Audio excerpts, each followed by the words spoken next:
hold on, I can't get, I don't know if I'm supposed to unhost. Okay, how's it going, Effie? Still haven't got my arrangement yet, but I do have my my bright light. We've had an entertaining day today. Good deal. Because I ran into some kind of weird thing with Skype. I plugged in this new microphone into my old something, and it was trying to read the real tech or something. It was all crazy. My son came in and looked at it and called me a boomer. So, damn Zoomers. How's it going, Commander Pete? Oh, good Lord. Good deal. So, at any rate, it's what, June 30th, 2020, and we are here for Ask Me Anything. How's it going, Retro Gamer? How's it going, buddy? Wow. Let's see. All right, everything should be connected. I need to get the new camera in so I can get placement a little bit better, I think. But overall, I'm liking the setup. Fancy microphone with that, whatever that thing's called. Whatever that's called, I don't know what that is. Nor do I know what it does. Seth just told me I needed one, so there you are. Got it. Let me get some arrangement. But at any rate, we're here to talk about Troll Lord games, the industry, the Kickstarters, whatever else crops up, the movies and comic books and all the other goobly-goop that surrounds our magnificent hobby. A lot of hobbies. It's a screen with filter audio pop when you use your P's. Oh, interesting. So it softens like if I was to say politics, it would soften that somewhat. Interesting. It was not Dr. Pepper, but the one is soon heading my way. I was down at the warehouse, and it gets so hot down there, and moving those boxes of books is just a pain in the butt. And we had a gigantic rainstorm yesterday, so it's good and humid. So water was damn you, Pete. Water is the drink of choice to make sure I stay hydrated. It'll, for those of you not from Arkansas, Louisiana, or Mississippi, it will take it right out of you. The humidity just it tries to equalize the moisture in the air, and it pulls it out of your body. Just spread it out. I don't know what it is, but good Lord, gotta kill you. Gotta kill you and make you drink a lot. So if you have any questions about anything that we're working on, throw it my way, and I'll do my best to answer it. Anything also going on in the industry or in gaming or what have you. I know it's been an absolutely crazy 6 months, 2 years. I don't know. The crazy just seems to, I shouldn't even say crazy. It's just whatever it is. It's just the non-stop event orientation. We're all going to suffer from, I don't know, some kind of anger box syndrome. I saw that in a news report somewhere. America's becoming a gigantic anger box. We're all just angry and shouting all the time. So if we could break that up for the Ask Me Anything, that would be great. We need no more anger. There's enough of that floating around out there. And we certainly don't need it in the world of Castles and Crusades and Troll Lord games. So I'll give you the skinny of what happened this morning. So on the binder, and we're going to wait for people to come in. So I noticed a couple of weeks ago, we did a couple of big outside print jobs. And then, of course, we had the Amazing Adventures 5th edition stuff that we were shipping. All of that stuff, it was like 5,000 books that we had to print, bind, and cut out in the shop. A little over 5,000, nothing too hard, but 300. And then throw in the outside jobs and just keeping stuff in stock, and it ratcheted us up somewhere up to about 6,000 books we've done in the last, 4 or 5 weeks, and it's kept us extremely busy. And I noticed while out there working with Wilson packing orders that we're running out of everything. Part of the problem is Wilson packs. They usually packs at like 4 o'clock in the morning or 11 o'clock at night. So if you order something and you get this email from us that says your product has shipped, it means that, and it's like 2 in the morning, it means Wilson's pause between his games and he's gone in there and he's packing orders. So I was out there helping with stuff because every time we run out of something, he can't ship it because it's got to be printed down and cut. And that's on Todd and me. We do that in the thing. We mark when he's in. But so I told Todd I want to bring everything up to speed. We got to stop these. I want to do it for a variety of reasons. One, we're running out of everything. Two, in case we're sliding into some kind of recession or whatever, I want everything stock deep so that the grower doesn't have to worry about, extra added expenses going down the pipe. We've been doing this for a couple of weeks. We've been keeping it pretty printed, pretty flying. Every Tuesday and Thursday, Todd's in for 8 hours just binding, and it's pretty slow going. But today, the binder, the housing assembly on the stop pin kept jumping the chain. It wouldn't jump off the chain, but it would jump the flywheel. So it goes around when it's moving the carriage back and forth. There's a chain and a stop pin, and that stop pin stops on one of the flywheels, and then it goes this way and stops on that flywheel, and it goes this way and stops. And it kept jumping the flywheel. It would do about $3 jump the flywheel, and then take the whole damn thing apart, put it back together. And we did that, 8 times. Davis came in and helped us for a while. He's really good with small equipment and machinery. And we ended up, I don't know what we did. We ended up taking it apart 3 or 4 times and putting it back together. And the last thing Davis said, well, just tighten the little screws a little bit more. See if that does it. So I tightened them super tight. And it stopped jumping the housing. So I don't know if that was it, or jumping the flywheel. I don't know if that was it, or I have no idea. If it was all of the lube that we put on the assembly rod or whatever it is. I have no idea what was going on. But by 1, it was working again. But basically lost half a day of work trying to. Yeah, that's what it sounds like. I don't want to say it that way, but that's what it sounds like. Because they were tight, so it's hard to describe. But so you have your chain. And then there's the stop pin that sticks right above the chain, and a little housing assembly that holds it, that pins it to that has this tiny little, almost fragile-looking clip that pins it to that holds it onto the housing thing. And then there's a rod that goes up to the carriage that carries the book block over to where it's bound, and that the rod is constantly breaking. I'm relatively certain we're not getting those 2 screws tight enough, and that's just putting extra stress on it. And Davis thought that maybe if it wasn't super tight, that there was just enough give to make it jump the flywheel. So I tightened it like a son of a bitch, and it seemed to work. So I don't like the way you put it. I like the I like a more expensive description of it. But at the source, I think you're probably right. Hopefully you're right, and it doesn't do this again on Thursday. And I'd cleaned the entire morning. Got everything done yesterday. Cleaned the entire morning. I was going to work from 8. After I did the books, I was going to work from 8 to 11 on the Planescape book, but I was in the print shop from 8 to 11. I'm still covered in Icarus goo from those various machines, but she seems to be working now. We've printed, I think it's 87,000 books on that machine. It's bound 87,000 books. It's a workhorse. Let's see, so how involved are you guys in the one-page dungeon contest? I see you offered up some prizes. Wow, I didn't even know it existed, so that's probably something Chuckers. Let me click that. I'm not. That sounds vaguely familiar. Hey, Jim's World, thanks for the subscription. What is this? Are we in it? Boy, we are in it. I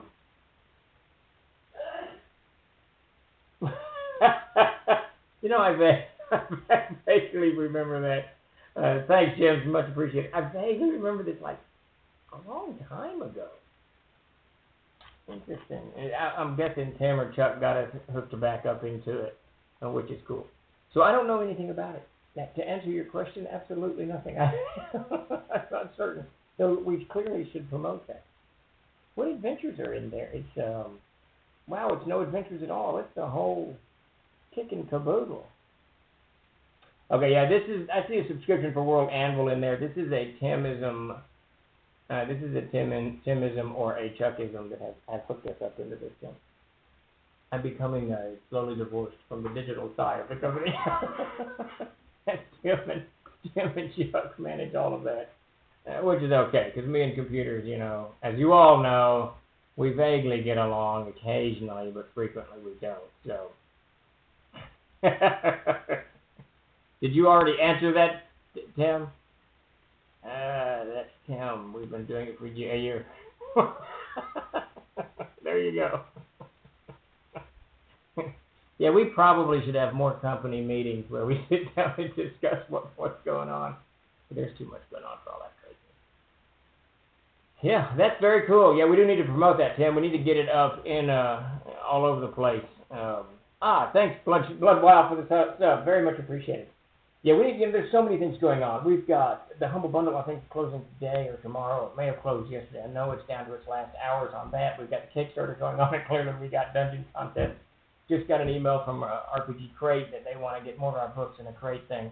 And all of that stuff is kind of beyond just the normal operations. So keeping all of this, you know, tabs on all these things is entertaining. It's sort of like the whole social media thing we found very early on, that having Facebook and Twitter and Instagram and what is it, LinkedIn, and I know I'm missing another big Pinterest, and all of these things. Having all of these social media accounts, you almost have to have a full-time person just doing the social media accounts, because they all require, you know, different formatting and the different way you use them to make them effective. And the 20 hours left on the Humble Bundle. There you go. Yeah, it's getting that way. We're trying to funnel, you know, all of our energy into World Anvil, beyond the print side of things, of course, but into World Anvil and the Patreon account. But there's another one, Patreon. I don't know if that's social media or not. I have no idea. It's just too many of them. And there we go. Yeah, lots of. I haven't even checked it in a day or two. I'm not sure how the Humble Bundle is doing. So we work with, at the behest of and request of, she's doing really good. Good deal. Of Bill Webb over at Frog God Games. He invites us over to join into that Humble Bundle promotional stuff and charity events, which is really, really cool. Bill and I go way, way back, and one of my favorite drinking buddies. And he always, you know, he's been very kind enough to have us. And so that's kind of his show. We do, when he asks us to do something, we do it, and, you know, promote, support, blah, blah, blah. But that's a Frog God thing. We do need, Tim, to get a newsletter out. Let folks know that we're down to the 20 hours on that. Yeah, she said that's really good. I think the goal was 100,000 or something like that. Can't remember now. Like I said, I kind of let Bill manage that.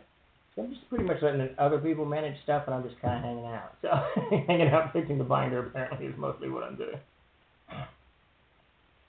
Yes.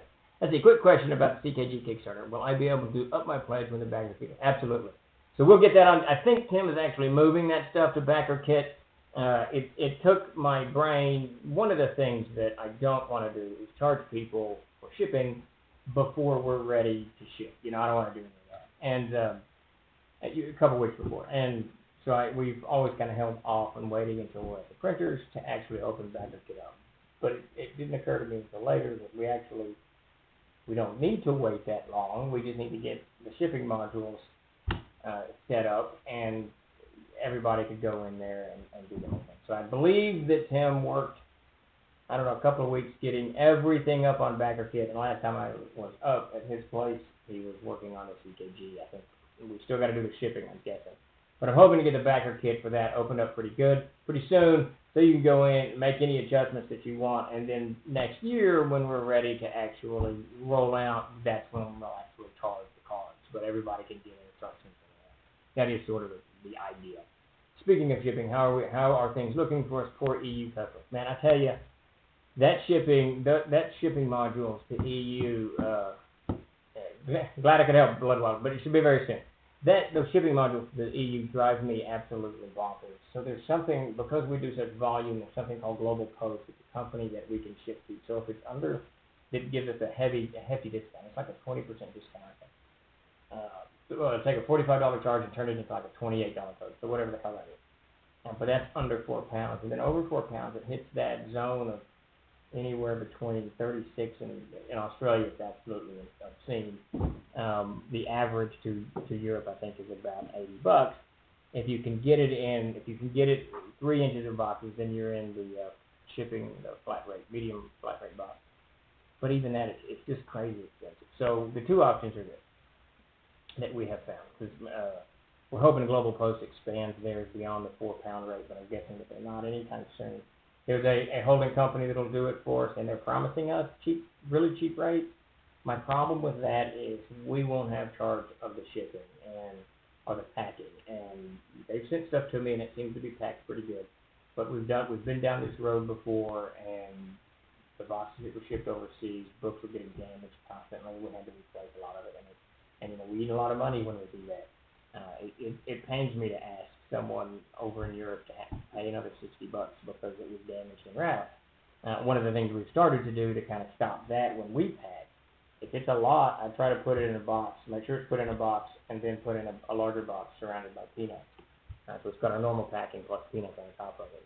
But even then that doesn't help, because I know that with the VAT taxes or whatever it is that's going on over there, a lot of the boxes get open, and they sort of look through it and have. Yeah, it's a mess. And the other option, and this isn't one we've explored, but we keep hitting a wall with it, is doing POD. Drive-Thru RPG has a pretty good POD program, and I believe they have one operation set in England, somewhere in the United Kingdom. I don't know if it's England or not, but and I know shipping from the UK to like France or Germany or whatever is much cheaper. So that's what we would rather do. The problem that I have there is so many of our books will have to be reformatted for that. For instance, like we did one color book through them, and they didn't bleed off the page. So now I'm not certain if they can do full bleed or not. I haven't looked at it that close. So you end up getting really a substandard book, and that I don't want that to happen. I want to make sure that our Drive-Thru RPG can do full bleed, or if not, then we got to give them a reformatted book so that it comes out and looks nice. We don't want anything to look, not cool.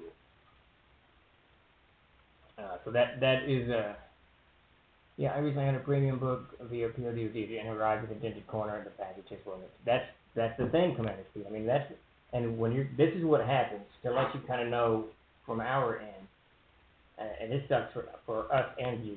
The package, once it leaves us, it goes to the post office with its little tracking number, and I have that tracking number immediately here on stamp, so we can snatch it and send it to you with no problem. And it's going to go wherever the hell it's going to go until it gets to Florida, which is where they generally ship out of to go overseas to the European side of the pond. So, but once it leaves Florida, there's no tracking. We get nothing. It says departed Florida X date, and it's gone. And then we just hope against hope that it arrives there. I have found that very little is lost. I will say that in the many years that we've done this, I think maybe 2 or 3 packages have been lost with it. The easiest to get to their destination and the best are those in a flat rate medium box, because we do our normal packing. So we got a box that's larger than our books, and we put cardboard strips on all sides of it, peanuts on the top, just to make sure that the damage is, there's less of it. And then if it goes to the medium flat rate, then you've got packing all around that. So the chances of this damage are negligible. But when we use third parties, this is what happens, and you're out $68 for shipping the first time, and then we got to figure out what we're going to do on the second time if we've got to reship it. It's very frustrating, and it was not this way when we started shipping to. They used to have what's called International Parcel Post, which was a very agonizingly slow. It would take up to 3 weeks to get to you. But like to Canada, it was for like a bunch of books, it was like $11. And now there's no such thing as the Global Post kind of helps, but you got to go under 4 pounds. So to get to Canada, I think minimally you're gonna pay like $58 or $48. I can't remember. It's ridiculous. It's absolutely insane. Yeah, I don't know. So we're working on it, and hopefully we can come up with something.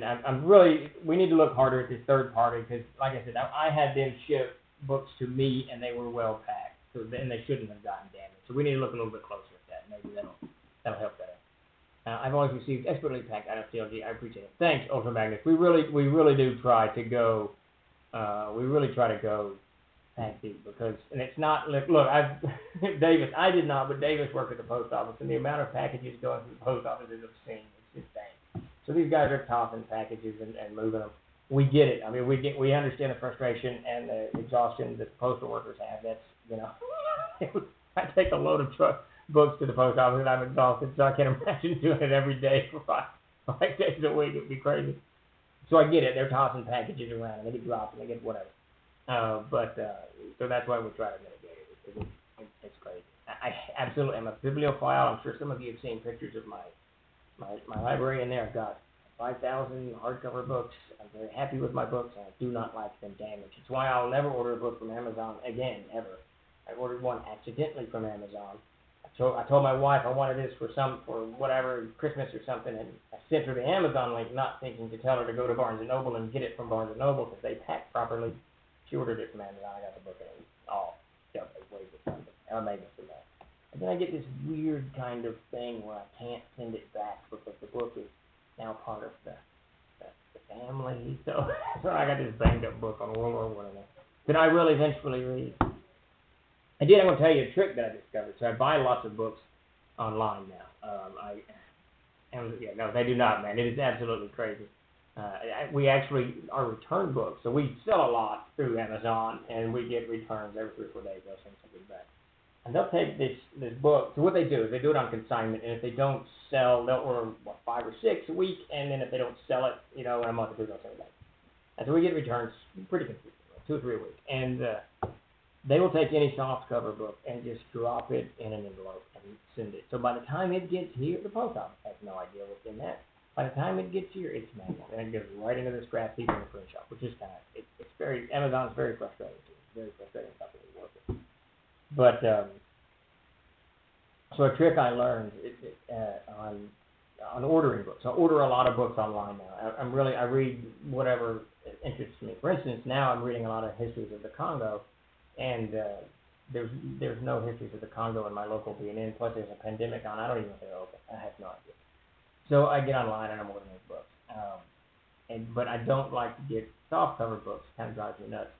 And so I discovered the only way. I go to biblio.com is where I go a lot. The only way that I can make certain that it's a hardcover is if it has a dust jacket. So if you're wanting to make certain your book is a hardcover, make sure it has a dust jacket, and then you know it's a hardcover. I learned that's a hard stuff. But again, I can't return any of these crazy books. The Belgian, sorry about the Congo. Well, that was a long time ago. It's been an interesting read. I don't even know what got me interested. I think I saw something about the Rhodesian Bush War from 65 to 79, I think, or 67 to 79. And I knew that Rhodesia had been a colony of the United Kingdom, and that it became Zimbabwe. That was the extent of my knowledge. I didn't even know that it was a government that wanted white rulership only. I had no idea. So I started looking at the Rhodesian stuff, and it was kind of tied to the Congo, and then the Congo got tied to the Rwanda thing, and then I couldn't remember. I lived through the Rwanda genocide, and I couldn't remember which groups were attacking the other groups. I got into that. And then it's just like this. Oh yeah, I guess then I read that there was a war in the Congo from 1996 to 2013. My days all messed up. They killed millions of people in the Congo, and I was like, where was the news on this? I read the news voraciously, and I don't remember any of this stuff. So then I started buying books on the Congo, wanting to know exactly what happened. So I threw myself pre-Belgian, of course, prehistoric, and I've been reading up through that, and I've finished, a good number of books on the Congo, and I'm actually reading a book on the Rhodesian Bush War at the moment, and then I will go back to see how it impacted the Congo, and then I'm going to go back to the Congo. It's been it's crazy what happened in the Congo, and what it's sad is that it wasn't reported on anywhere of any, that reached any, whatever, but yeah, it's terrible. It's absolutely horrific what's been going on over there. Mind-numbingly horrific. And but it's I don't know. It's a part of the world that doesn't get enough light shown on it, I think. And crazy stuff. But it's very interesting. It's very, very interesting. Very, very brutal. See, I got a hardback from Amazon with the spine split halfway down the top there. Yeah, that sounds about right. They really don't have that. I know some shit like I ordered a keyboard once. And the keyboard was in its packaging, right? So it was decent, but so the keyboard's yay big, I think, whatever it was. I can't remember. Standard keyboard, whatever. But the box was like this big, and so they dropped that thing in there, and then they put one of those little bubbles, the packing bubbles, the air thing, whatever. I don't know what things called. I hate those damn things. But what was the purpose of that? Just it's sliding all over anyways. Your bubble's not doing anything. Don't put anything in there. I don't know. Absolutely hate Amazon's packing. I actually, even for TLG's purposes, I try to order nothing from Amazon. I don't. They just drive me bonkers. Amazon and Google. I don't like either of those companies. I don't Google anything. I use Bing.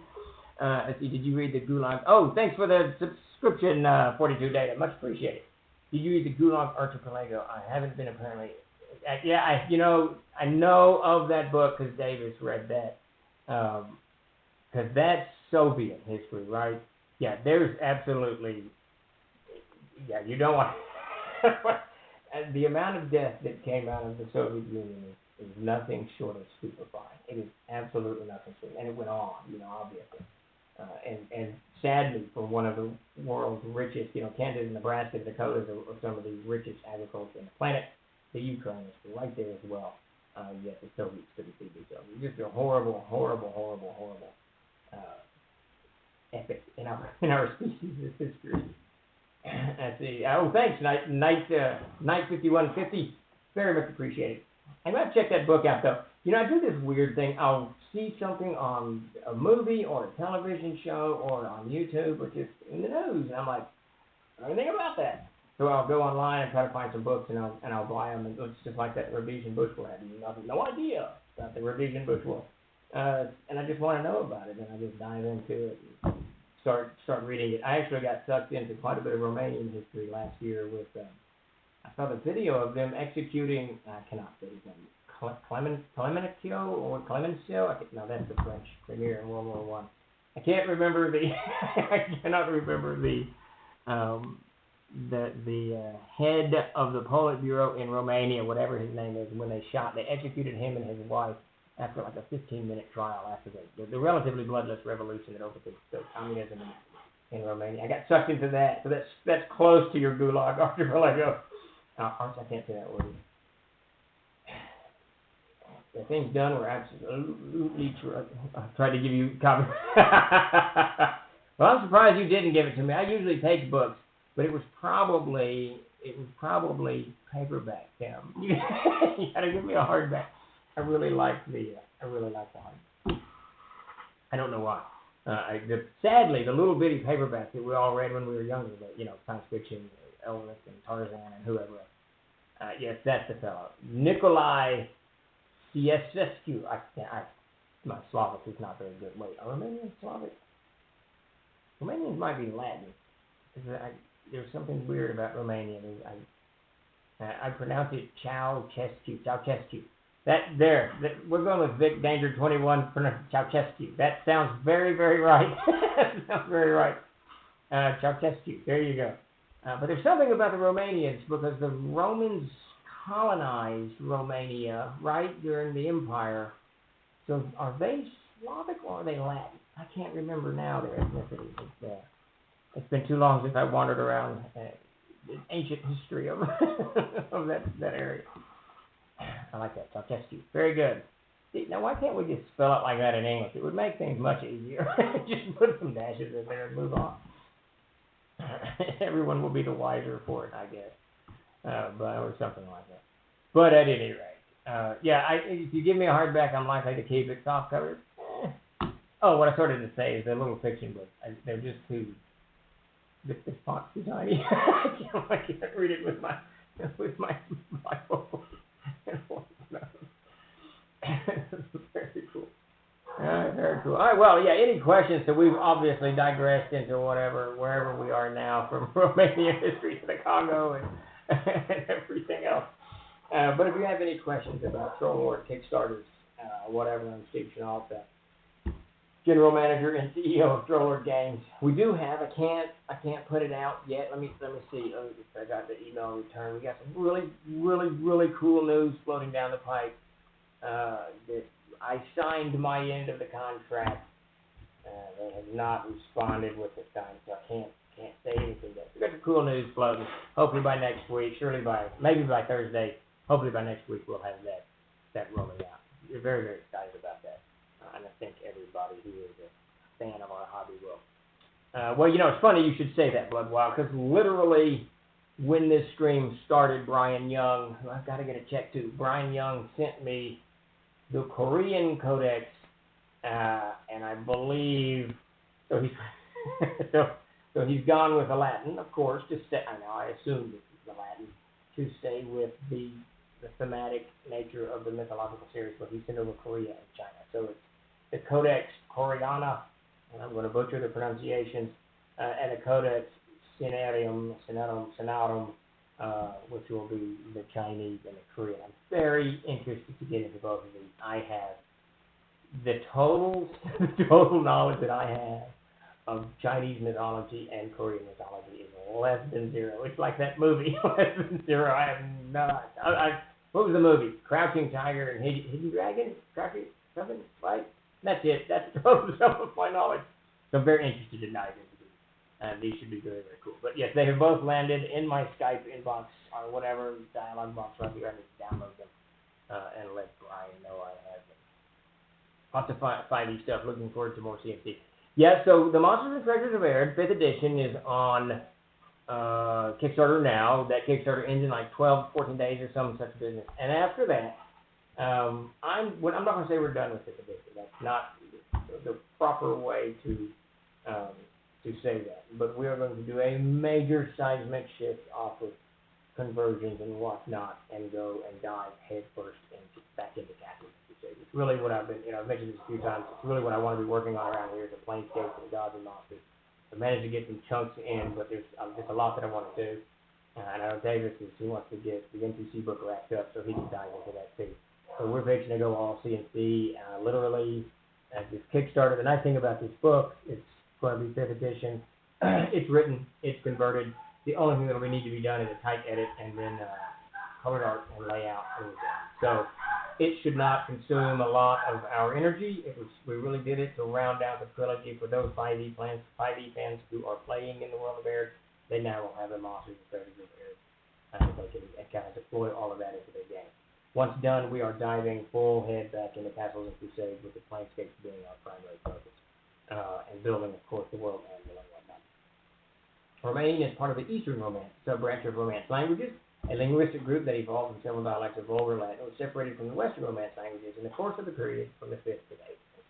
So, I knew that there was Latin involved there somehow.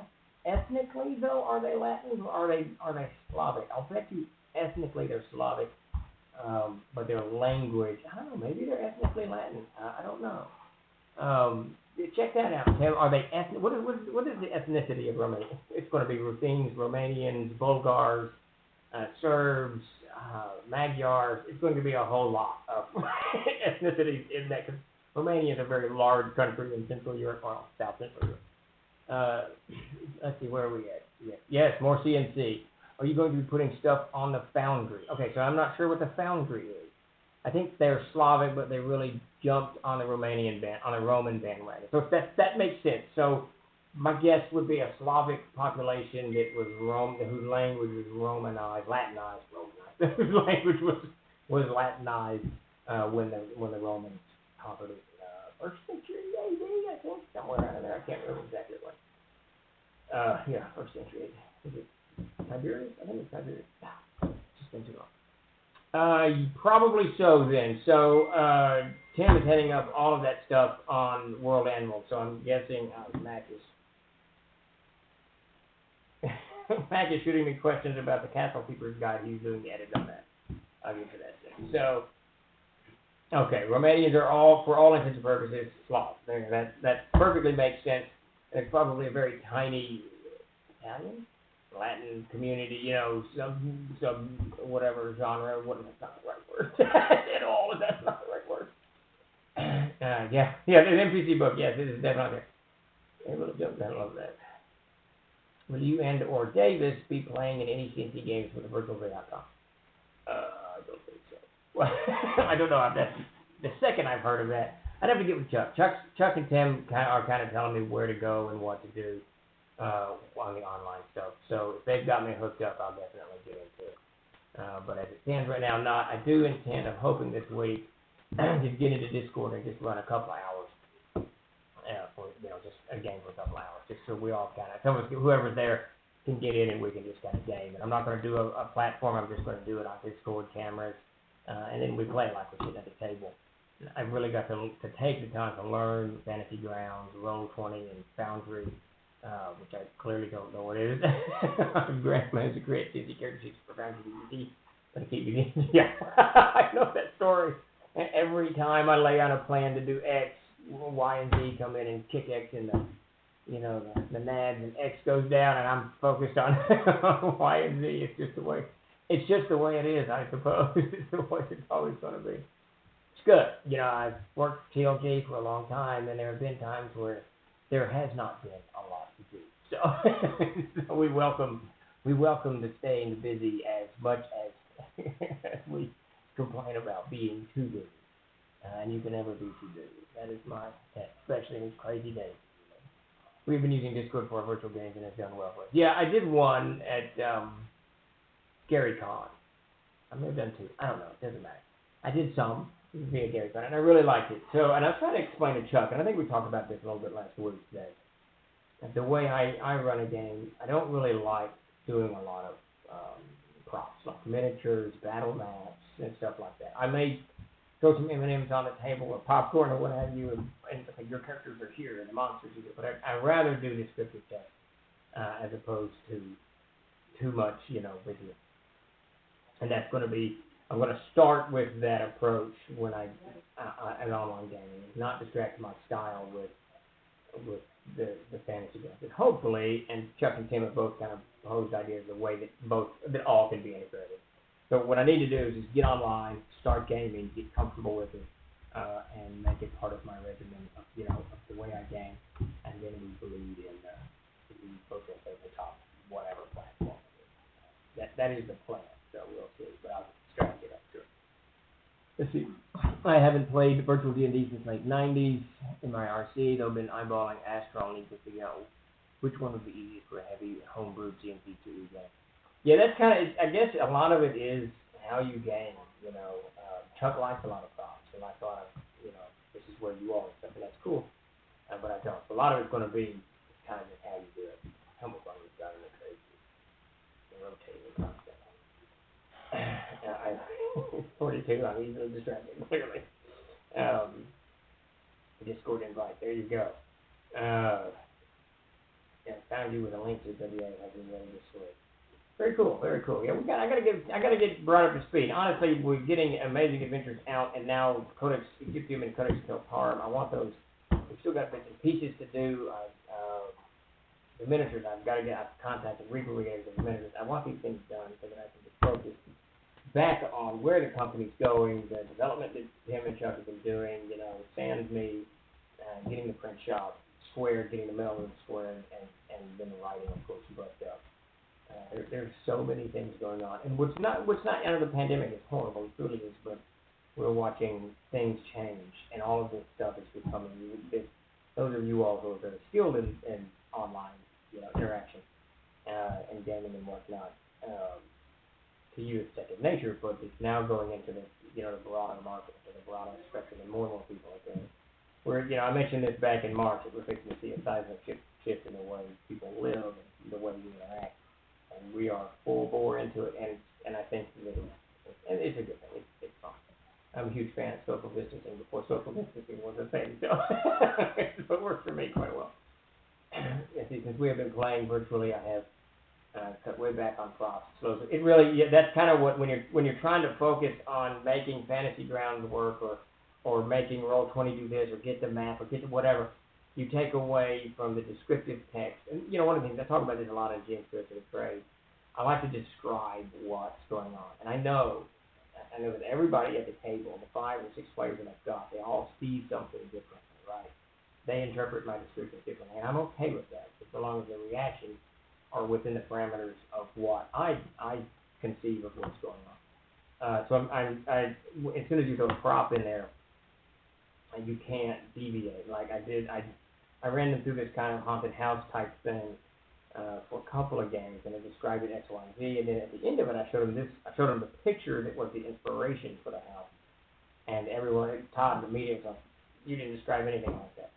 This is why I don't show you pictures, because I can't change anything once you've kind of formalized it in your head. So long as it's a little bit malleable, things can kind of change. And if I show you a picture, now I'm stuck. That room is only 8 by 8. It's not 20 by 20. The picture is 8 by 8 clearly, right? So you get into this thing. So I really do try to back off a little bit of the props. That said, you know, there's some great tools out there. I don't want to miss it. That makes gaming more interesting or fun or more enjoyable. I saw a video over the weekend comparing Roll20 Fantasy Grounds and Foundry.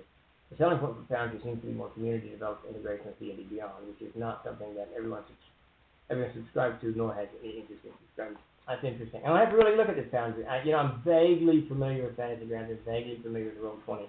I actually sat in on a Roll20 game a long time ago. My son was playing it, but the Foundry I'm really scant on, but I'd have to figure that one out. Yeah, well, that's not good if it's not going to apply to CNC, because that's my game of choice. That's the game I play. It really is, the game is, if you haven't played Castles and Cities, I strongly recommend you go to our website. You can download the player's handbook for free, and you'll find out that you're going to own the game yourself. Whatever, stuff that you want to be in there, it's easy to integrate, and it's so rule of life that you don't control stuff that other games are having to control or having to backtrack on or having to do whatever it is that they do. I don't know. CNC is just easy. I strongly recommend it. Strongly recommend it. I'll check this Foundry out. I'm going to poke around it now. My wife's working on it, so I'm going to poke around on it. That's something else I'm supposed to be doing, but I can't make that work. The Dream Park coming soon. Is that a question for me? Or I'm not sure what Dream Park is. My whole campaign is kind of built, the one I'm running right now is kind of built around a dream. So my players are in a dream park for sure. I know, just a comment. There you go. I know that Chuck was talking to one of the people at Foundry, and I was supposed to have a meeting with him at some point. Right, there you go. So we're just getting our toes wet in the Foundry water. Fantasy Grounds Unity is still as better as well. And you can run pre-made adventures in it even now without having to manage it. People like me to them. Yeah, there you go. I know a lot of you guys are hammering away at that stuff. But all very cool. Yeah, very, very interested seeing where the whole digital thing is going. And of course, being on Steam is just a huge thing for any game publishing company. It's a video game platform, of course, but you can get quite a bit of safety stuff over it. Foundry is faster than Roll20. I'll go take it. I'll check it out. Yeah. Excuse me, give me that top. Maybe that's what I'm supposed to do. I don't know why I started yawning in these afternoon streams. I need to get more sleep, certainly. So if you have any questions, throw them out. We're kind of getting to the end here. Here in Houston, the pandemic is so bad that face-to-face gaming is even remotely enough. Yeah, I've heard it's gotten really bad down there. In certain sections of the country, it's going to ramp up. It's going to go through. My guess is it's going to go through rural America now, as it just slowly spreads. And they still have so little information on how aggressive it is, how unaggressive it is, how much it's already spread. So it's best at the moment to just be safe. Don't gather together in your tables and whatnot. The tools are here for us to game. Let's use it. I mean, it's cool. And I'm the first to say I'm not a fan of the whole digital interchange. I don't even know why. Everyone at my table is just jamming on it. They love it. But I'm like the last one. I'm like the most reluctant to do it. But it's not that hard. So it's just kind of, and really it's what we've been talking about. You gotta figure out what platform or what mode works for you best. And I think, like for me, getting into Discord and gaming with you guys, I don't want to. We've been holding off on me doing that forever so that I can learn Fantasy Grounds. Well, we're not going to do that anymore. I'm going to figure the time out. I'm going to get on to Discord and just say, well, gaming for the next 2 hours. Come join me. All you need is a camera and a character, and you can play. So I've been kind of holding back myself from getting into the virtual world, waiting for something to happen that's not going to happen anytime soon. And that's me mastering the entire software. I've got way too much other stuff to do. And to stop and spend 3 days to figure out Roll20. but or whatever, fantasy guys, whatever. That said, we'll eventually get through. Let's see, yes, pandemic, yeah, I'm going to get it, blah, blah, blah. But, well, there's a few of those left. I think I found a box a couple months back buried in the storage room. I tried to keep one box of each of those things. The Candy Crew is a great book. My only disappointment in the Candy Crew is my first layout job is not good. It needs to be much better than that. Bless his heart, Gary never said a bad thing about it, but it's a good book. It's a good book. But sadly, we can't sell them anymore. Who knows what the future holds, but yeah. Well, it would have to be a friendly gesture on my part, since we cannot sell them. Is it not on eBay? I would assume that the thing was somewhere, or is it just too expensive? I can't even remember. I think we printed 2,600 of those. It might have been 36. Holy Carolina! It's $100. Why is someone selling it for $1,500? Good sweet! It's a $200 book. Holy Carolina! Well, what the devil? What about the World Builder? I can't spell. That's pretty good, guys. And then World Builder I use all the time. It had 2 printings, guys. So we probably. Wow! Holy Christmas! Good heavens, folks. I had no idea. There was a question on Facebook. Okay, folks, I'm fairly new to Aaron and I'm having issues working out with botany. And I have something that I wanted to learn more of the region, neighbor regions, the towns, and vendors, independent villages, blah, blah, blah, blah. Yeah, I don't know if that was answered or not, but all of that is in one of the books. It's in the map pinpointed, but it's on the Kushan Ridge. It's in the Kingdom of Enoshi on the Kushan Ridge, Kushan River on Black Creek Ridge right there. Are these towns and these adventures independent of the rule by a larger rule? Anything you can do. So we need to do, Tim. I need to really get on. I think I'm missing something. Holy shit! Holy shit! I gotta do the K-On book. Holy shit. Yeah, that's good, Tim. That stuff's going to be on World. A lot of it's going to be on World Animal. But what I need to do is gather the stuff that I've written for New Anos. It's not. There's a lot of other stuff that's not out. That it describes each terrain piece. It looks like that's what he's talking about. And in those books, a 0 grade, 5, I think, all around maybe say 4, all around the Black Tooth Ridge is kind of described. So a lot of that terrain is actually described. And the Codex is going to help him on who controls Enosia, New Anos. Let's see, local shop had a copy of a few of the books for 200. Dang, I can't believe that's crazy. That's absolutely crazy. $200 in a retail store. I've noticed that. I've been working on rebuilding Monkey Library and these are being silly. I wonder why. That's funny. The World Builder is a fantastic book. Wow, $150, $154. It's a shame all of that stuff went out of print. It really is a shame. There's some fantastic resource material in it. Absolutely fantastic. Okay. Castle Zaggig, the box set. Man, there's only, if you've got one of those, I'd hold on to it. How do you spell Zaggig? Wow, $300 for the Yigsburg book, and $1,000 for the box set. Oh my Lord! Good heavens! Good heavens! I'm a little bit stunned by that. Quick question: how about how bandages are intended to be used? We had a discussion this Discord last week, and it seems everyone has it overusing. That question popped up. Let's see. When the rules say 1 per round, does that mean each hit taken in combat is another wound? So if a player gets hit 3 times in a round and then combat ends, can they apply 3 bandages and heal themselves 3 times? Was it meant to be used for? Retro, I would leave that up to the DK. But what I would do, and the way it's kind of intended, if the wounds are large enough and separate enough, So, you know, if you take a hit point or 2 hit points of damage, that might just be bludgeon or bruise or what have you, or maybe even exhaustion. But if you have a character that takes 12 points of damage, and then he takes another 14 points of damage, and then he takes another -9 points of damage, I would definitely allow the bandages to be used on multiple wounds, and give them, it's only 1 or 2, right? So it'd give them a little bit of hit points. But I have, you know, I've discussed this quite a bit on multiple streams and emails and whatnot. I've got a problem. I've created a problem in my own game because we don't have a cleric anymore, and I don't give it a lot of healing. It's just healing these high-level characters because they're 15th level now. Healing these people is just impossible. So I'm scrabbling for any healing I can get from anywhere I can get it.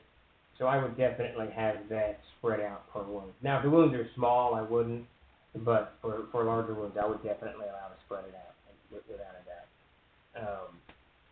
Yeah, I can't believe I think $1,000, especially since everybody's been stuck at home. Like, yeah, I guess that's true. I got a lot of 𝚃𝚘𝚕𝚕 products at Mr. Box that, yeah, that thing's crazy. I think we did 700 and plus. Now, I'm not sure because some of them had a hair on them, and we had to chunk those. Had a hair kind of blazing into the cover. I want to say like 780 or 750. I'd have to pull all that paperwork out. I'm still holding a grudge against Gail for that. Yeah, it's a shame. I mean, I know Gail did what she felt she had to, but it was a shame that all of that stuff was pulled off of the market. We had put. I don't know. I did the figure. It's over $250,000 into those books and products, and they looked good, other than the Canyon Cruise layout. I could have done a little bit better job there, but now, and also I wasn't real happy with 𝚃𝚘𝚕𝚔. I'm looking at it now over here with 𝚃𝚘𝚕𝚔's color scheme, which she pulled the license and asked if we could do that, and Peter Bradley and I we were running like mad, like absolute mad to do something, and that we had to settle it. We didn't have time to do proper. But overall, it's just a shame. There's so much good content. There's just so much good content. And Gary wrote a lot of it, and he oversaw a lot of it. And I don't care what anyone says about whatever they interpret or whatever they think about whatever's going on in today's world, but Gary was a consummate gamer. The guy, and he was good, and he was a good game designer, and he looked at things in a bigger picture than many gamers, many of us do. Just read the Living Fantasy and you'll understand. I mean, he actually articulated the fact that everything would be different if you had healers and your doctors are replaced by clerics. The healing, everything's different. And these concepts aren't articulated enough in games. So he brought all of this stuff to the table in this Gygaxian Fantasy World Series that's so priced on the web. And then he applied it into 𝚃𝚘𝚕𝚔 stuff. So it's just a shame that wealth of material is not available now. Oh, thank you for the subscription, YT Most. Good Lord. What is it? Dyslexia when you read backwards. What happens when you read upside down? WT Worst Mercy. Thank you for the subscription. Very much appreciated. Yeah, I think you have to do it pretty quick, Commander, to get the stuff in there, but I would definitely spread that out without a doubt. Wait, did we gift someone? Oh, well, thank you, YT Worst Mercy. Thanks for spreading the subscriptions around. Very, very cool. What's really frustrating to me is that I had over 100 books all stolen when I was evacuated due to wildfire. Oh, my God. All from 80s and 90s. Oh, my God. That's terrible. That's just horrible. Because a lot of that stuff, you know, the deities and demigods, that stuff is just, it's hard to replace, isn't it? I mean, it's just, you're going to pay some ridiculous, whatever, it's worth what it is, but that's troll price. Maybe it's worth $1,000, I don't know. But, yeah, that's crazy, man. That's just that. That's just not right. Especially in a time like that. I mean, I get if you're a criminal and that's your job, whatever, you're doing your job, but not during a wildfire or tornado or a hurricane. It's very uncool. I did have to donate when I was on deployment in Kauai after the hurricane hit. I was driving around doing an assessment. I was a specialist and I had a vehicle and the captain was with me, but we were doing an assessment of damage and who needed what needed to. We got pulled over by the Budweiser plant there in Kauai or something, I can't remember who it was. And they were getting so many looters into their plant because it had been half destroyed, the fencing had all been torn up by the hurricane, that they asked if the Army could post some guards, which couldn't, not at that stage. But I gave them a cot, sleeping bag, case of MREs, something else, so that their guard would have food to eat, somewhere to sleep, something to sleep in while they could watch their own stuff. And in return, they didn't have any Dr. Pepper, but they had cases and cases of Jolt Cola. So they gave me an absolute mountain of Jolt Cola that I put into the 𝚃𝚘𝚘𝚕𝚔. And we drank it for about a week until Lieber, one of my squad mates, was back in the 𝚃𝚘𝚘𝚕𝚔 up and the door open and the cola fell out. I was screaming for him to stop and he ran over most of it. So that was my experience of a natural disaster. I swapped some stuff for some Jolt Cola and then it got run over by a truck. That was like an old country song, I guess. And you want to talk about what got cleaned out by my parents whenever? Yeah, no one wants to have that conversation, Commander P. Davis and I used to have, the GI Joe, the big one. When we were kids back in the 70s, we got for Christmas back. We had 2 helicopters, 2 towers, the command vehicle, the Jeep. We had just tons of GI Joe stuff. My dad was in the Army, so we moved all the time. And I remember we got to whatever post, I don't know what post it was, Fort Campbell, I think. No, we had it. It had really what happened. It had whatever, Germany, I don't know where it was. But it had fallen off the truck. That was what my dad said. It must have fallen off the moving truck. Yeah, falling off the moving truck, my ass. He threw it in the dumpster because he got tired of moving it. And that stuff's worth quite a bit, I think. Thanks. A couple of years back now, most of it's bidding on the ones that really good this one. Yeah, it's crazy, Bloodwell. It's absolutely crazy. There's nothing right about that. Jolt Cola was horrible, Sebastian. It was horrible. That's why there was so much of it still in the truck while Lieber was backing it up. It was just so horrible stuff. I think it's gone now. I think Jolt's out. But it was just not. Man, it's not good. But, beggars can't be choosers, that kind of stuff. That's all they had now. They couldn't have any beer in the 𝚃𝚘𝚘𝚕𝚔. So I think I got got busted for that. That would keep you up for game after game. Yeah, and that definitely would. Exactly. I think I can't remember the amount of caffeine in Jolt Cola too. It was absolutely an obscene amount of caffeine.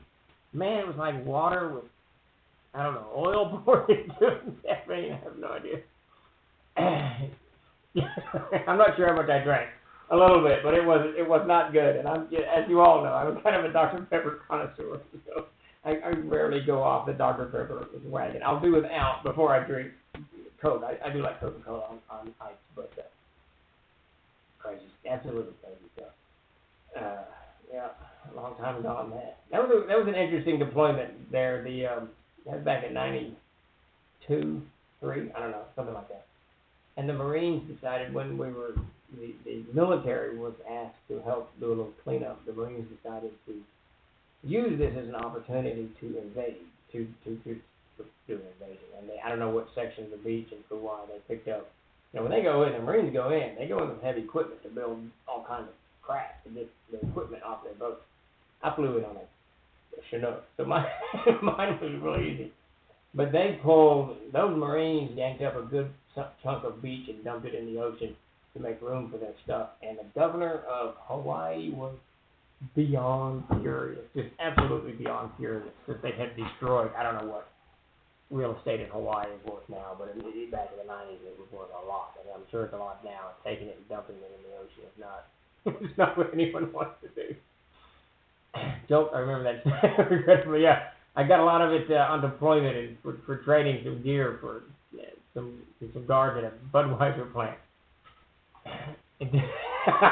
No, man, it doesn't taste like Dr. Pepper. I wouldn't sully the taste of Dr. Pepper with just a healing potion. Come on, it's got to be what is that elixir of the gods? I have to tell you, I love Dr. Pepper. I really, really do. I absolutely. When I take that first drink of a super cold can of Dr. Pepper, it's like nirvana to me. It got bad when I was drinking 8 or 9 a day. That was too much. I couldn't taste it, so I cut way back so that I can taste it Dr. Pepper, and it's absolutely delicious. So no healing first. Just the elixir of the gods. Yeah, no more Jolt Cola. Like I said, I think it's gone. Let's see if Jolt Cola's on eBay. So we got Castle Zagging upwards for $1,000. Is anyone selling Jolt Cola? Yes, that's $5. I'm not saying empty. That's not too bad. $5. So you can still get a Jolt Cola. If you want a horrible taste, you can go to eBay and buy one. I would not recommend that you get it. It's absolutely gross. Well, on that note, it looks like it's 5 o'clock. We're about done with Ask Me Anything. We really went off the off the rails today, but that's all right. Love it, absolutely love it. We will be back on, and Jim's Tricks of the Trade should be on tomorrow, and we'll be back on deck on Thursday at 4 o'clock. And I'm not sure what's going on. We had a Wednesday show, but something happened to that. No, it should be back. We should be doing the miniature show tomorrow as well. So join us again, and look in the very, very near future for me cooking up something. I'll get on Discord and do a call out, so we can get me online. Do a good thing. Tricks of the Trade, did you say? Yes, that should be tomorrow. I'll wrap that up in the morning, and then we will do I'm sorry. The newsletter Tricks of the Trade will go out tomorrow, and then the Twitch will be on Thursday at 4 o'clock. So so Thursday at 4 to do the Twitch, and then but we'll get the newsletter out tomorrow. That's the plan anyway. Tim and I are sort of trying to explain what madness I'm going on about. But yeah, that's the schedule. Thank you all for showing up. Sure appreciate it. Love to chat, and we will be back later this week. I am going to go round up some food and probably take a little bit of a nap because I clearly need one. Thanks a lot, everyone. Thanks, Commander Pete. Thanks, everyone. We will talk to you later.